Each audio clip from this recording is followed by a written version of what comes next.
Good afternoon, everyone. My name is Jessica Bailey-Wheaton, and I'm Vice President and General Counsel of Health Capital Consultants, a healthcare, financial, and economic consulting firm based in St. Louis, Missouri. This bar year, I serve as chair to the ABA Young Lawyers Division's Health Law Committee, as well as YLD liaison to the Health Law Section's Membership Committee. Today, I'll be moderating the panel on commencing and cultivating your health law career, which is being hosted by our YLD Health Law Committee.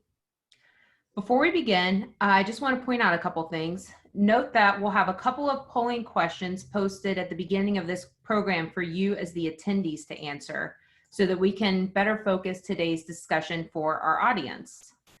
Additionally, if you have any questions that you want me to ask the panel over the next hour, submit them in the chat box and I will attempt to answer them throughout the discussion or, if time permits, at the end of the program. With us today, we have Anjali Dooley with the Law Office of Anjali B. Dooley based in St. Louis, Missouri. Bill George, System Corporate Counsel with the legal team at CommonSpirit Health based in Lexington, Kentucky. And Kyle Robinson, System Corporate Counsel with the legal team at CommonSpirit Health based in Denver, Colorado. Thank you guys so much for joining. I want to begin by asking each of you to quickly introduce yourselves and provide us with a little bit of your background, including how you got into health law and what your career path has been to date. Anjali, let's start with you. Thank you, Jessica. So I've been a practicing attorney for 18 years. I started out actually not in health law. Even though I was always interested in health law, I became a public defender first, and also prosecuting attorney in various jurisdictions in Missouri. And then really leveraged that experience of trials into a law firm environment. And then I decided to open up my own firm, and that I've been in solo practice for 10 plus years now, 11 years. During that time, I also was last couple of years general counsel of a startup out of California, which grew very rapidly. It's a telepsychiatry, and I'm into my areas of expertise are telemedicine, due diligence financing for VCs and private equity, as well as physician practices, and in a lot of legal corporate governance and compliance work. So I fell into healthcare just briefly. My parents are physicians. I've been dealing with it since I was 14 years old. I worked for a billing company for a lab doing billing and coding. So I started out interested in healthcare law. I segued into other things, but came back to it over the past 12 years. Great, thank you. Bill, let's move on to you if you'll introduce yourself, please. Hi, good afternoon or good morning, everybody, depending on where you are. My name is Bill George. I am System Corporate Counsel for CommonSpirit Health. I have responsibility for corporate spirit health operations all throughout of Kentucky, based in Lexington. You can tell by my deeply Southern accent, I am not originally from Lexington. I am from Chicago, Illinois. I'm a transplant down to Lexington because of my wife. And I got started in the law field originally as a prosecutor. I did that for a number of years and then went over to med mal work throughout Kentucky, doing both plaintiff and defense work. That then morphed into, of all things, the insurance regulatory field, which was really my bread and butter for a number of years, working with both national and international insurance companies, doing most of the regulatory work. Around the time that my little brother, who's an ED doc, got out of med school, I wanted to get back into the healthcare field. So I transitioned back over to solely healthcare operations, and have been with CommonSpirit Health here since April of last year, and just absolutely have always wanted to do healthcare. I feel like everything that I've done in the last, goodness, I graduated in 2007, has been eventually getting to an in-house position where I am now. So I have both courtroom, boardroom, regulatory experience. And that's how I've ended up here in front of you today. It's just a little bit of everything and enjoying what I do and being thankful that I'm actually here right now. Great. Thanks, Bill. And last but not least, Kyle, please introduce yourself. Well, good morning or good afternoon to everyone on this call. Thank you all for joining us. My name is Kyle Robinson. I am colleagues with Bill George. We both work for the same organization. However, the organization we work for is rather large. It spans 21 states and about 700 different care centers. So we work in different parts of the country. I work at the headquarters here in Denver, Colorado. However, prior to my stint here, I've been with CommonSpirit for about 6 years. Prior to this, I had brief stints with a law firm in Montana, Crowley Fleck, and also the Children's Hospital of Colorado. And at both entities, I focused primarily on health law issues, which was part of the reason I think I was able to secure the position at CommonSpirit Health. At CommonSpirit, I've been there for about 6 years. I was initially brought in as what they considered corporate counsel 1. It's really the low man on the totem pole, the lowest position possible for attorneys entering CommonSpirit Health. And I was brought in to assist the attorneys in different legal issues that they had working on contracts, really baseline legal duties. Since that point, I've been there about 6 years. I now represent and provide legal support to the CommonSpirit Health and Home entity. It's an entity that primarily provides support to the home care, hospice, pharmacy infusion, patient transportation, and DME service lines across the 21 states that CommonSpirit Health operates. So in general, I'm somewhat a generalist for a business line under CommonSpirit Health. So thank you very much. Great. Thanks, Kyle. And I think that's really interesting that among our panel here, we have actually 2 people who didn't start in health law. And I know that's a question I get a lot from law students and young lawyers is, if I don't get into health law at the start, can I get there? And obviously the answer is yes. So Bill, walk me through what a typical day on the job looks like for you. And how has that changed since you were a health law associate at a law firm? Well, that's a great question. And really my day is full. It starts typically about 7:30, 7:45, getting into the office, or now with COVID-19, my beautiful basement. And it basically starts with me checking emails and figuring out what calls I have. Typically, when I was outside of CommonSpirit Health and in a law firm, I would maybe have 2 to 3 phone calls or maybe in-person meetings a day. Now it's anywhere from upwards to 7 or 8 calls or in-person meetings. It's a lot more personal interaction than the law firm life was. I think that's because they don't have, I don't have to bill out, and they just have me, and I'm not on an hourly rate.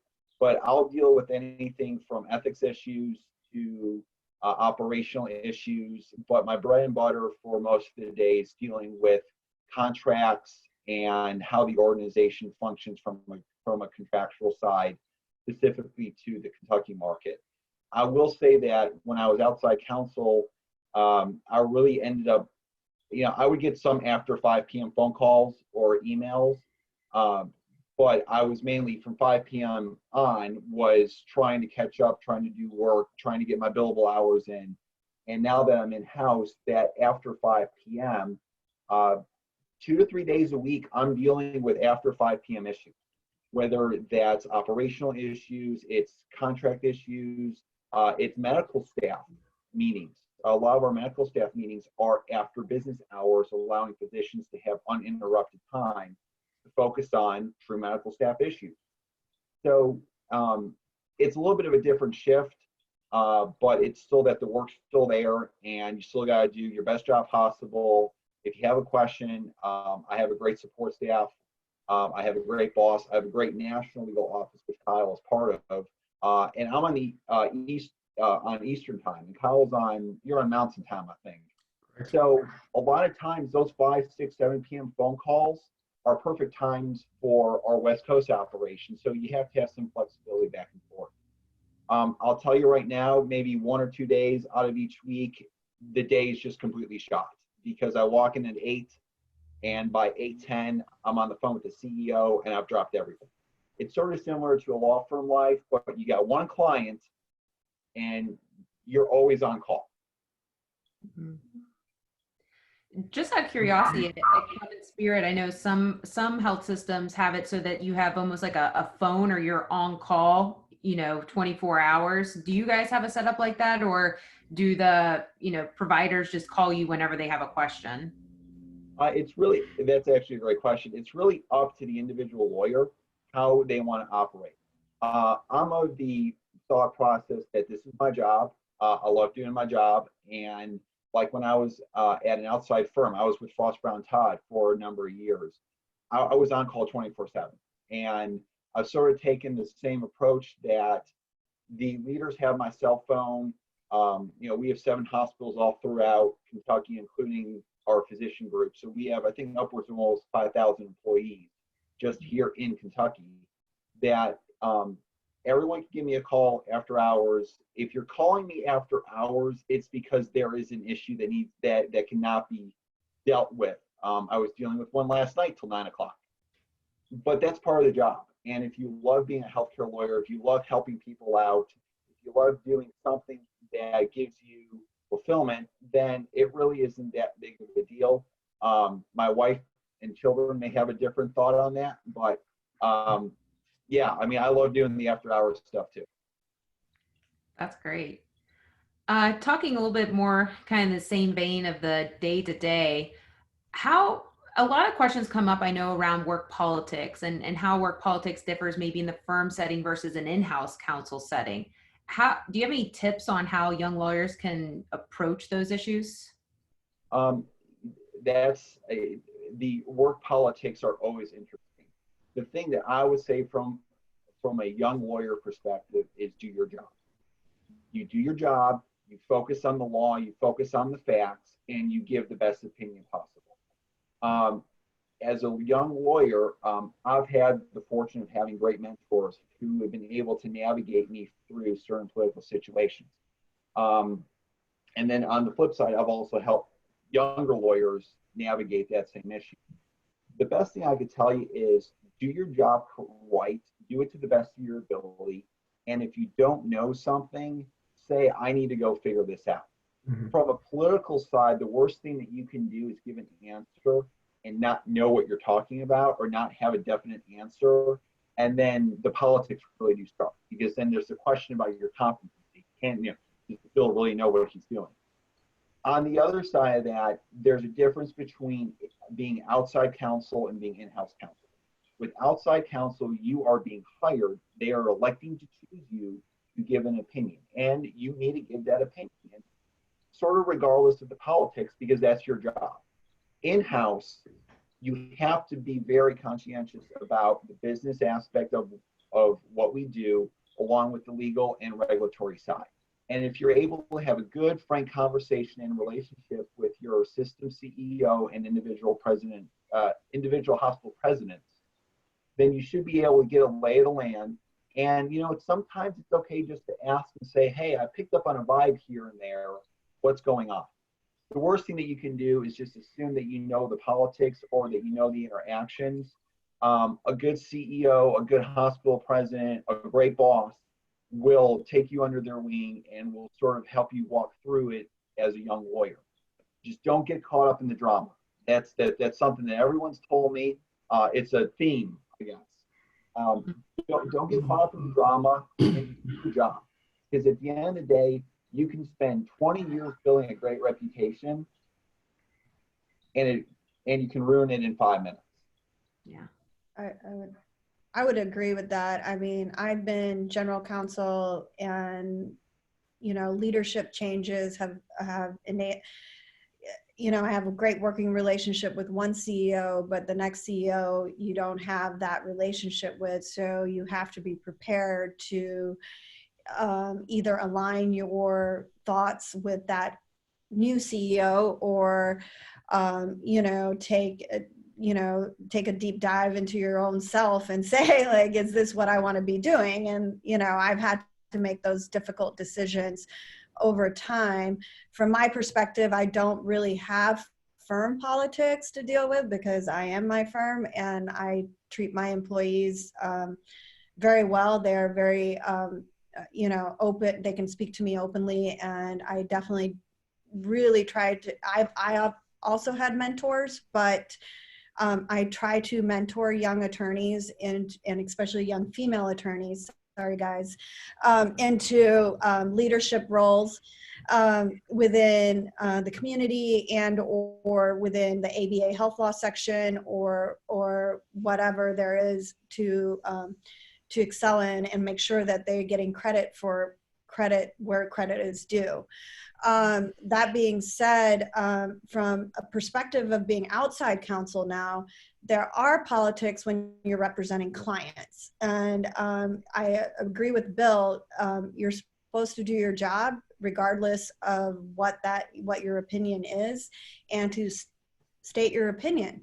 I have great clients, so I can't, they really look to me for advice, guidance, leadership in the legal area of their companies. So I'm very fortunate in that way. But that being said, there are some politics that you have to deal with when you're dealing with clients when you're outside counsel as well. Yeah, and that's a great point, and that's where a great mentor is absolutely critical, or a great senior partner who is able to walk you through it and be able to help you navigate it, because you may be doing the research and forming the opinion, but it may be the senior partner delivering it. So working with your partner, working with your boss in how to craft the message will also help navigate the politics. There's certain ways to put certain things, including really bad news, that make it seem okay. It sounds like something my mom always said. It's not what you say, it's how you say it. So you guys brought up mentors. So let's talk about that for a second. Anjali, let me ask you, how would you suggest that law students and young lawyers go about finding a mentor and then utilizing that resource? The way I've done it, one is I did join the ABA Health Law section. And so finding a mentor within the health law section, I happen to have one of the best mentors, which was Bill Horton, and he was the chair at the time of the health law section. And he's also a very ethics counsel, and I do a lot of ethics seminars with him on healthcare and legal ethics. I created that relationship mentor, and I actually got mentors outside of the health, being a lawyer. I joined another organization called Women Business Leaders, and it's for health law,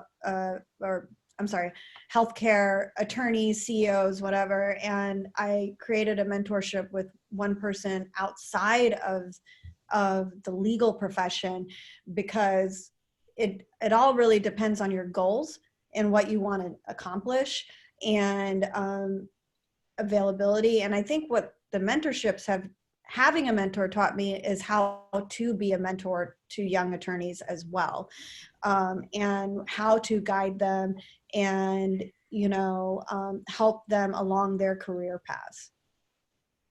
Yeah. Anjali, I think one of the pitfalls that I see a lot of young attorneys fall into is establishing their boss as their mentor. And it's easy to fall into that pitfall because that's the person who's really teaching you every day, who's providing you advice. But it's inevitable that there is going to be a conflict between you and your boss. It's inevitable that from your boss's perspective, you're going to screw up someday. And so it's important to have a mentor or somebody outside of that professional relationship that you can go to and you can discuss that conflict or how you screwed up or how you should handle a resolution to that scenario. And so I think just in looking at establishing a mentor, just make sure you have somebody beyond your boss as that mentor. Yeah, and I will say this with for those of you who are breaking into the legal field, if you go with a law firm or even as in-house counsel, there are a number of law firms and corporations that have recognized that your boss is not your best mentor, and they will actually establish a two-tier system. The first tier will be a lawyer who is maybe 0 to 5 years out, someone who's been there just enough to know the ropes as your friend mentor. And then you're going to have a true senior partner as your true mentor who is able to help navigate more of the firm politics, compensation, and when you do screw up, because it's inevitable, let's all be honest, we all screw up at one point, that they will help navigate that. That's great. So obviously the new normal we're dealing with here and the stay-at-home orders where we can't go out and traditionally interact and find a mentor like we used to really kind of, I think, changes this discussion. So how would you, and Bill, let me ask you first, how would you suggest trying to find a mentor in this new normal that we're dealing with? Being part of trade organizations like the ABA, some of the other healthcare entities out there is a great way to be able to find people in your field, perhaps in your subspecialty, and maybe even in your region. So getting involved in ABA type organizations is absolutely critical. Volunteer to do young lawyers, volunteer to do the committees, volunteer to do the panels, because the more that you expose yourself to other people in a professional way, in the COVID-19 world, going out, meeting people, stuck in the basement doing work with the kids running around upstairs, those trade organizations are invaluable. And spend the money, do it, and just know that those 1 or 2 hours that you have to put in at 9 or 10 o'clock at night to make up for your billables will be extremely worth it in the long run. That's a great tip. And I will say, as a young lawyer, the ABA especially has been very receptive to people who want to volunteer and help. So I think it's natural to shy away thinking you have nothing to offer as a young lawyer, but a lot of times you do have more time than maybe more senior partners and attorneys. So that's something you definitely have to give and can offer. And talking about that, let's talk about the skill sets that a young lawyer has and what they need to have. And Kyle, let me start with you. What do you think are the top skills that someone looking to practice in health law should possess, and how can they market the skills they do have to potential employers?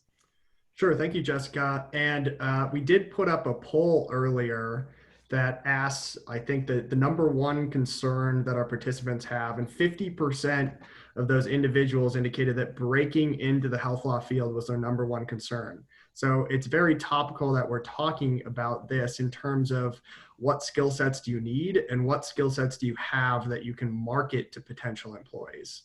So entering into the world of veteran healthcare attorneys can be very intimidating, and it's often difficult to determine where your own personal value can be exhibited in that industry. But at first, I would suggest that you don't discredit the skills or the skill set that you have developed in law school or even throughout your first few years as an attorney. There are certain skills that you have absolutely developed that can be instrumental in exhibiting your skill set, not just to your attorney colleagues, but to business leaders that you'll provide support to and to business leaders you'll be working with on a day-to-day basis.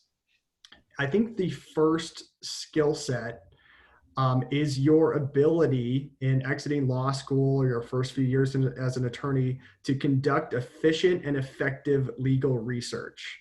I almost went straight from law school to my first position in-house with CommonSpirit Health. And it was amazing the appreciation that I received in my ability to research, to conduct effective legal research, to use Westlaw, and to have a grasp on the capabilities and extensiveness of available research tools.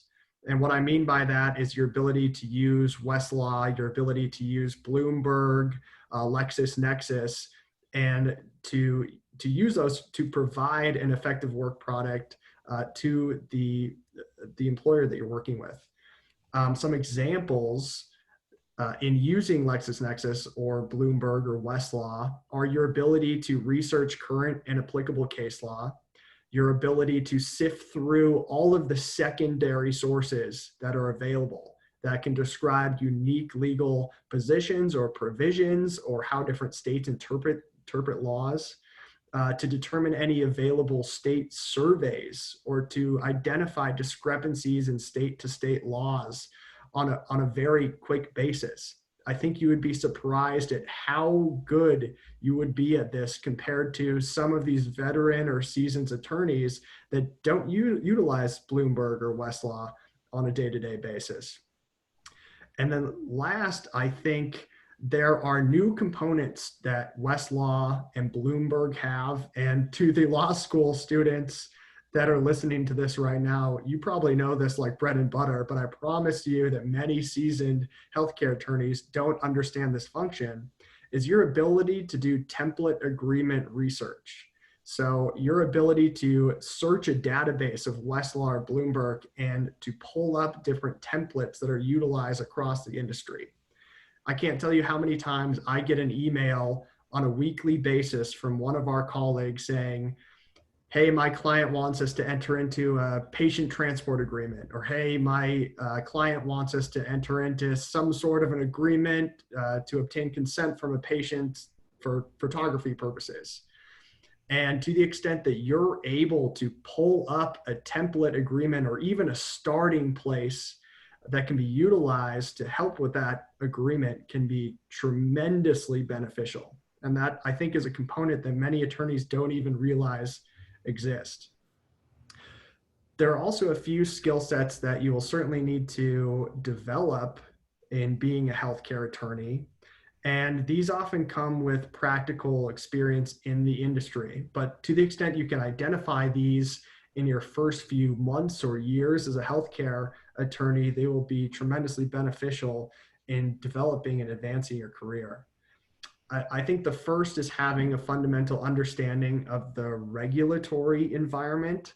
So I mean by this, the CMS conditions of participation, state administrative and regulatory laws, licensing requirements, certificate of need requirements, really regulations that impact how care is provided to patients. And step one is the basic step, which is acknowledging that these regulations exist and then understanding the regulations themselves. Step two is more complicated, and this is how you can really help your client, is gaining an understanding of how those regulations play a role in shaping clinical decisions and developments, and how those regulations can shape the formation of new legal entities or the relationship between parties. The second area that I think is tremendously beneficial to any healthcare attorney, regardless of the industry or the client, is understanding or having limited background in transactional experience. So understanding the legal implications of provisions used in operating agreements of entities, and understanding typical transaction documents that are involved in things like asset purchases or mergers of two organizations, or the organizational documents related to two entities that are undergoing a transaction.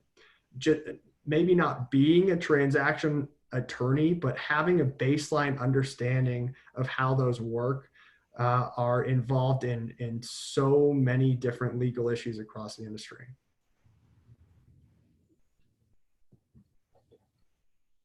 Yeah, I think that's great. Really good skill sets to kind of a list that you can use in going to interviews. Anjali, how do you think that young lawyers can take these skill sets and exhibit value, not just to their employers, but to their health law clients?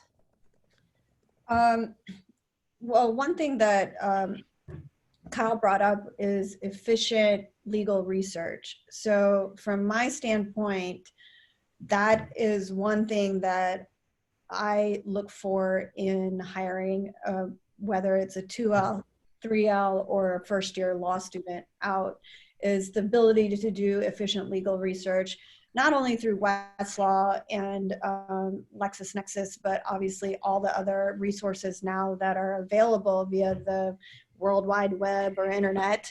And I'm an entrepreneur, so I look for unique skill sets that not only is about efficiency, quality of work, but also the ability to be, I hate using the term self-starter, but I don't have to go through and explain everything to you, as well as, from my standpoint, kind of having that entrepreneurial mindset. Because I'm an entrepreneur, I'm a business owner, I am cater to my clients in alternative fee arrangements, which we have not discussed, and maybe, you know, if somebody has questions about that, they can reach out to me directly. But I tend not to work through the billable hour model. I do alternative fee arrangements. So understanding aspects of a law practice and is very important, and willing to learn, not even understanding it initially, but willing to learn these skills and you know, asking questions and, you know, being open-minded. It's hard to explain some of the things that I actually look for in when I'm looking for a associate or student. Yeah, absolutely. And Bill, one of the questions we got asked a lot actually by the attendees on this call is how someone with a clinical background in healthcare could leverage that experience when transitioning over to the legal side of healthcare. That's a phenomenal question, and whoever asked that, thank you. That's a great thing to think about. So having a clinical background, now I don't, outside of being a firefighter, I don't have a clinical background, but I've worked with a number of different people who have clinical backgrounds, including my current boss and mentor. And someone with a clinical background is absolutely critical because we are in healthcare. And what is healthcare? It's providing medical services to other people. And nearly everything that we do legally ties into providing care and treatment. So having that clinical background is not only fantastic for the operations perspective of it, ethics, you know, the COVID-19, how are we treating people? How are we dealing with the CMS regulations? How are we dealing with EMTALA? But also contractually, because you're someone who's been on that other side that's been receiving the paycheck for actually doing the services, and now you're responsible for helping with the negotiations and actually drafting that, whether it's a true employment agreement, a PSA, an MSA. There's a lot of different aspects that having that clinical background, it really helps everybody. In addition, it helps out your team. If you are a lawyer with an MD or RN and you become part of a law firm or an in-house company, you will be duly utilized. I've seen it before. I've had nurses who have gone in-house who we've exclusively relied on to do medical chart reviews at the first blush.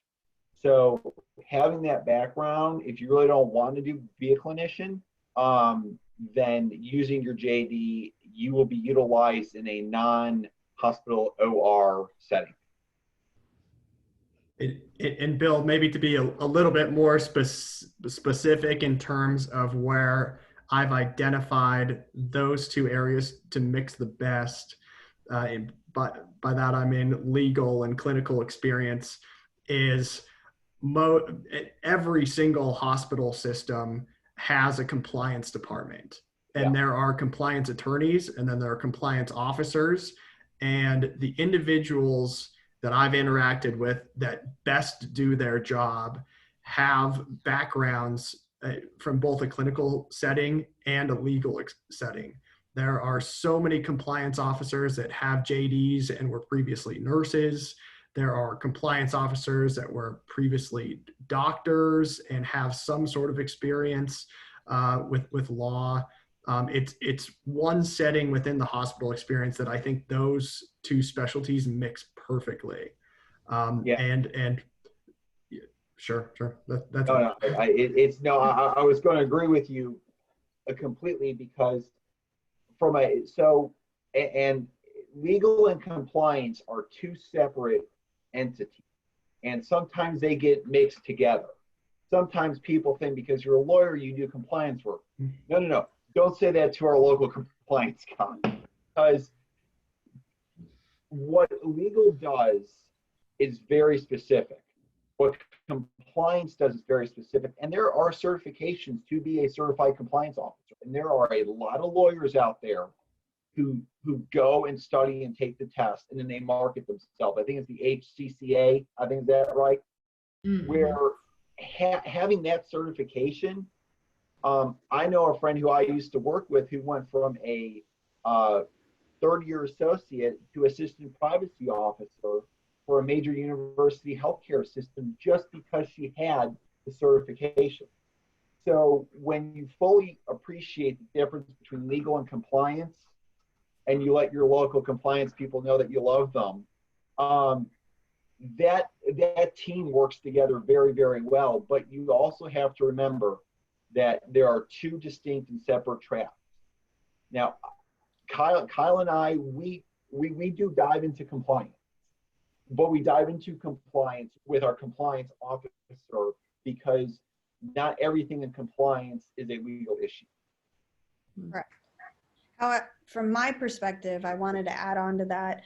I deal with not the large CommonSpirit healths of the world, but of medium, like to small and medium and even larger startup organizations in the med tech and healthcare field. And unfortunately, sometimes compliance and legal can't be separated out because they cannot afford to separate it out quite yet. So they do, as Bill said, go hand in hand. And from a person that is has a medical background, there are so many areas that you can come in to, even as a GC position or GC / Chief Compliance Officer, which I was both for my organization. I put an entire legal operations compliance program together for every aspect of the business, including billing and coding and all sorts of things. But I worked really highly well with chief medical officers that understand the importance of compliance.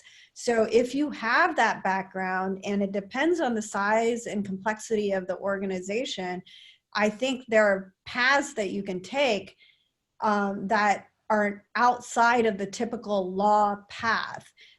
You have your JD degree, you are a physician, for example, you may go that chief medical officer route, just because you have an understanding of the law as well.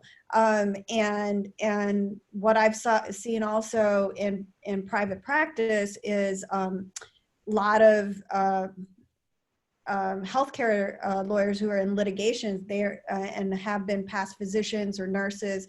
They make great defense counsel in medical malpractice type cases. They also make great counsel, and I've co-counseled with them or worked across the table with them, is at state licensing boards, where they understand the provider licensing process and what the board is really looking for. So over the years of practicing, I've seen that as great ways to utilize both your clinical as well as legal background. These are all great points, everybody. Thank you so much.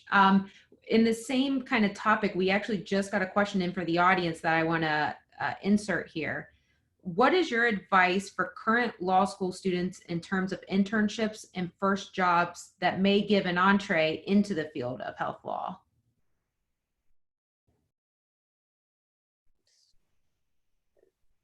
So any advice in terms of specific or certain types of internships or certain types of jobs that they could be looking for?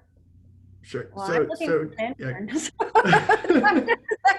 I'm looking for somebody. So please email me or post.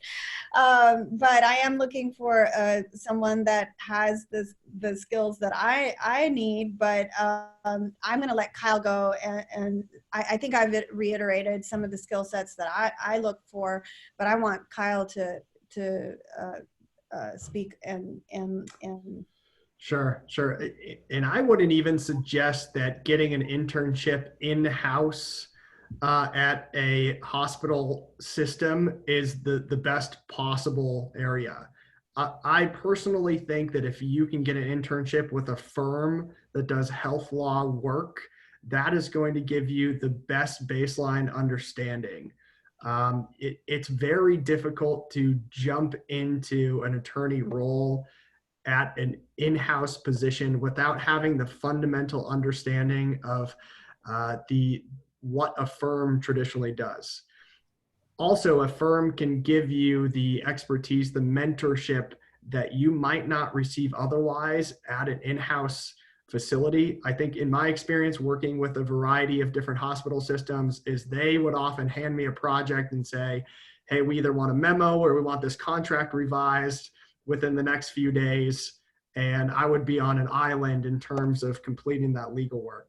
So getting an internship at a firm that does have a healthcare practice is my probably recommendation in terms of building that fundamental skill set. Yeah, and don't be afraid. Oh, sorry. No. I also would add to that. He said about one word that kind of popped in my head was projects. Understanding project management and having that skill is a very, very important skill to have to be able to start a project, kind of organize it, and actually have a completed work product is that will take you far, not only from a young attorney, but into a GC type role. I think because that really, legal operations, and you start learning legal operations and how that works. And so I think that's something that is very, very an important skill set, is to how to actually monitor and keep and complete a project. Yeah, every interview I've ever been in, from the time I first started off as a volunteer firefighter, has been, what have you done in leading projects? What has been your role? Give me an example of a time where you had to manage people or manage a tight deadline, and how did you accomplish it? And if you can't answer that question in an interview, you're not coming back for the lunch interview. And that's really critical in moving forward. For the internship, the first job, just go and start pounding people. Start sending out the resumes, start picking up the phone, go on to these firm websites and find who is the head of the healthcare group, and shoot them an email, pick up the phone and give them a call. That's how you're going to get in. If you're not getting in already through a summer clerkship or a healthcare company internship through law school, start hitting the road, start calling people, and never take no for an answer. That's great. I completely agree. And so let's talk about extracurriculars. We've talked about maybe how to get a job, how to break in, but in order to supplement, Kyle, what would you say are some of the most valuable early career extracurricular activities that young lawyers could engage in order to advance their career? Sure. Thank you, Jessica. And I think some of the initial valuable early career extracurriculars involve expanding your skill set or expanding your familiarity with healthcare and its regulatory environment. It is a highly complicated and complex environment that is changing every single day, especially right now with COVID and 1135 waivers. It is incredibly complicated. And I'm going to go out on a limb and say that there is no attorney that understands top to bottom every facet of the health law industry. So it's very important to involve yourself in extracurricular activities that involve learning how other attorneys or professionals approach problems, or just learning the fundamentals of how the industry works. From a purely legal standpoint, I think some initial suggestions would be attending conferences, attending CLEs that are educational in network. The American Health Law Association is a fantastic organization that puts out a tremendous amount of material. One of the recommended conferences is called the Fundamentals of Healthcare Conference, which the AHLA puts on. It's every year. It's a 3-day conference that really goes over the nuts and bolts of being a healthcare attorney. And I think that is tremendously beneficial for anyone that has 0 years or even 5 years of experience in health law. And if you can get your employer to sponsor you attending that, that is the golden ticket. There are also a number of other groups that put on healthcare related either conferences or CLEs or just happy hours. I have found that the Association of Corporate Counsel for my own position has been very beneficial, but things like the American Bar Association Health Law Section or your local bar association groups, such as here in Denver, we have the Denver Bar Association and the Colorado Bar Association, which both have healthcare groups, and they put on individual healthcare programs. And those are very beneficial, not just from an educational standpoint, but also forming relationships with other community members that have health law careers.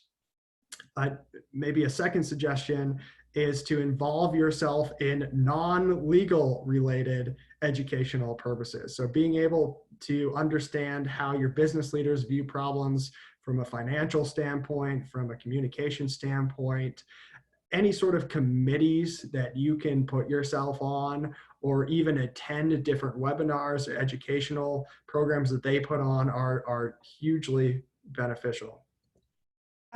I got heavily involved in telemedicine. So for me, a trade organization like the American Telemedicine Association, CTEL, has really impacted how I have impacted my career. So I think that other trade organizations, boards as well, board of directors and community, whatever you're interested in, whether it's child welfare, immigrants welfare, I'm involved in those type of things in St. Louis, for example. And as well as we have the St. Louis Area Health Lawyers Association. So there's a lot of different areas where you can get involved to get into health law in general. Yeah, every board is looking for a lawyer. That's one of those that they always identify as a need for. I served on multiple boards here in Lexington. That were related to healthcare. One was the Children's Advocacy Center of the Bluegrass that dealt with kids who were assaulted, and the psych services that were provided, and then the Lexington Hearing and Speech Center that dealt with deaf and hard of hearing kids. So you got to learn the players in the community, but you also got this background into sort of what goes on with these not-for-profit entities. And that helped me from the business perspective moving over to CommonSpirit Health. That's a good point. It also may enable you to get involved in healthcare from the not-for-profit standpoint and be their counsel or have them as one of your clients if you're working for a law firm. A skill set that we didn't discuss is business development, but that is one area that allows you to develop business for a law firm.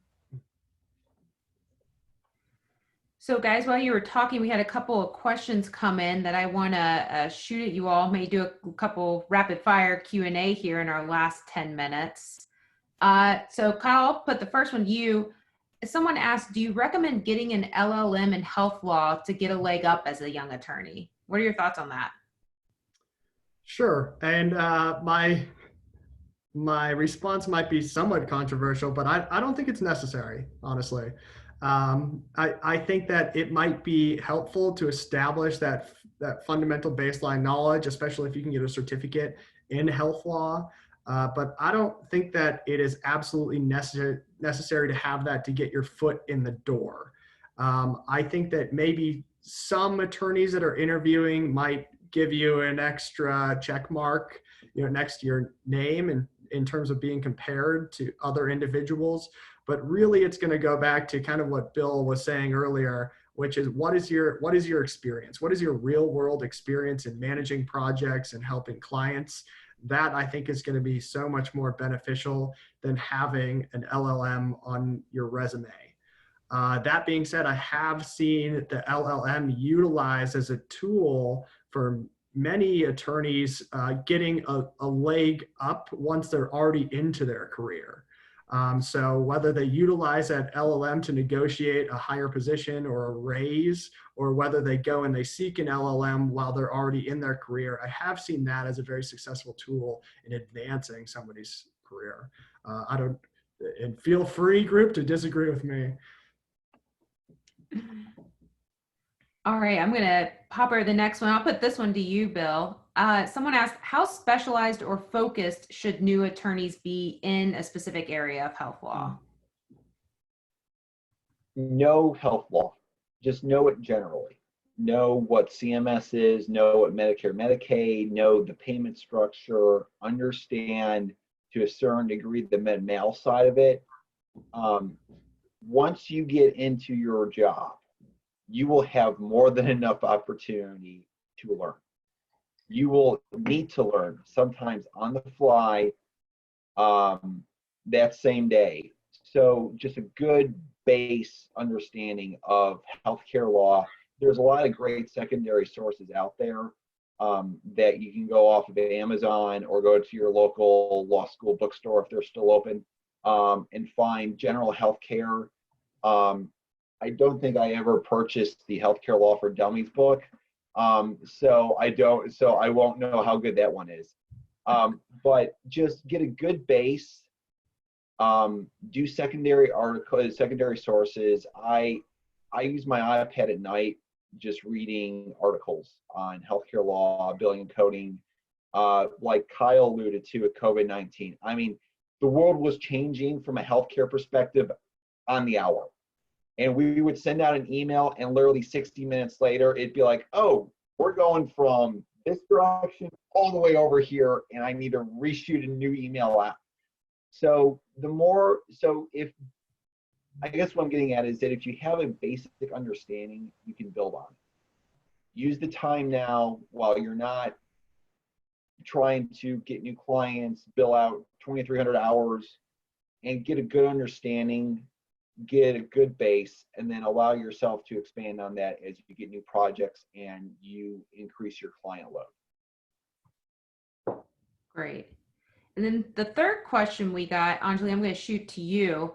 It's someone who is currently on the clinical side of healthcare and graduating with their law school degree this month. Congratulations. What other jobs encompass medicine, law, and ethics for someone with that background besides the CMO position? There a lot of healthcare systems, a lot of organizations have chief ethics officers jobs, and I think that's more a compliance role as well. So I mean, there are organizations, both not-for-profits, state governments, and other organizations that are a combination of state governments and for-profit entities. There's like the medical legal partnership that I would love to be getting involved in, which is one of things on my list of this year to do, is an organization. But combining the medicine, the ethics, startups for sure need this kind of advice, because they are disruptors, as I call it, and they hate it when a lawyer tells them that, by the way, you have to follow the regulatory environment in this state, or blah blah blah, or this state, and the ethics rules will not allow you to do this, or the medical ethics rules or the legal ethics rules, whatever it is. That having that combination of experience really could help a lot of tech startups and comply with the law, as well as think out how to utilize the regulatory environment to navigate the technology into a certain way to ethically do what they actually are setting out to do and disrupt the healthcare system. So that being said, I mean, there's startups, there's not-for-profits, there's all sorts of things where you can utilize all three of those areas of expertise to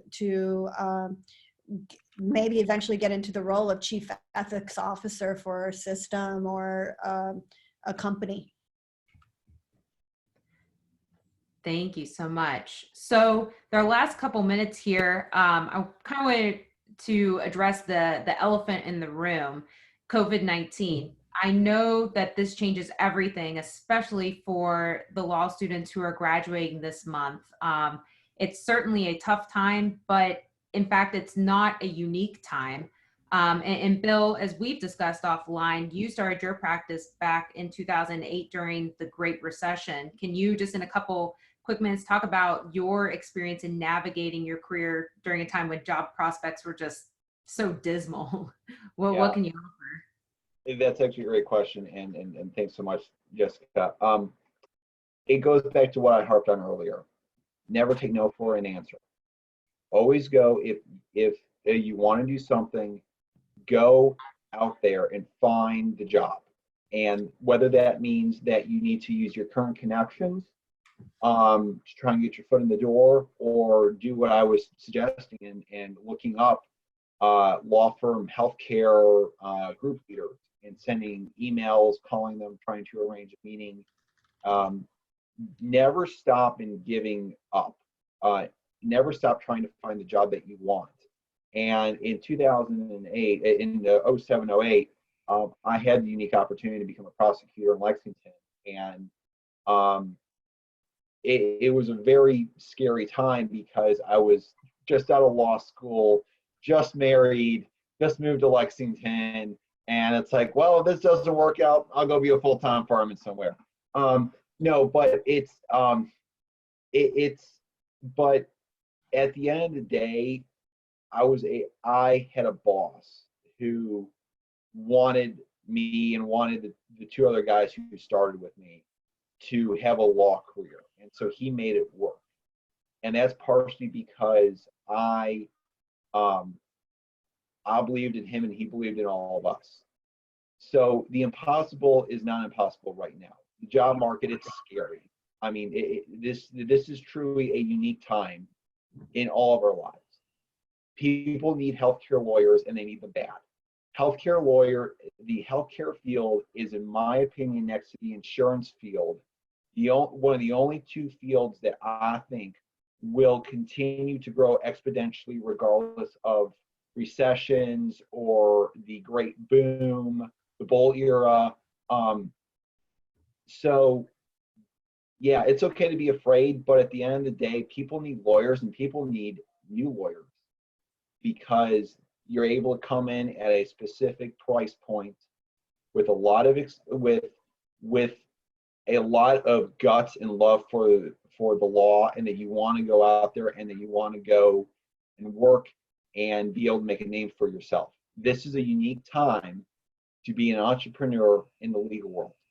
So if you can't find a job, just go take the dive and go hang your own shingle. And you know what? It only takes one client. I go back to The Godfather. Kyle, what's his name? Michael Hagan.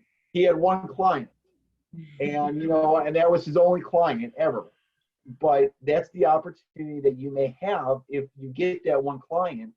Don't be scared to go do it, because that may be your entire legal career. I mean, I know that's not the best reference, but that's the only one I could think of right now. Well, that was motivating, Bill. Thank you. So I wish we had another hour to continue talking about this, because you guys really had so much great experience to share with everyone. So thank you so much to our panelists for providing your insight, and thank you for our attendees for asking great questions. We hope this panel has been insightful and provided you with the tips and resources you need to be successful during these unprecedented times. If you have any follow-up questions, I'm going to go ahead and offer up the panelists. Feel free to email them, email me. We'll get your questions answered and get you what you need. And in the interim, stay safe and have a great rest of your week. Thank you. Great. Thank you so much, Jessica. Thank you.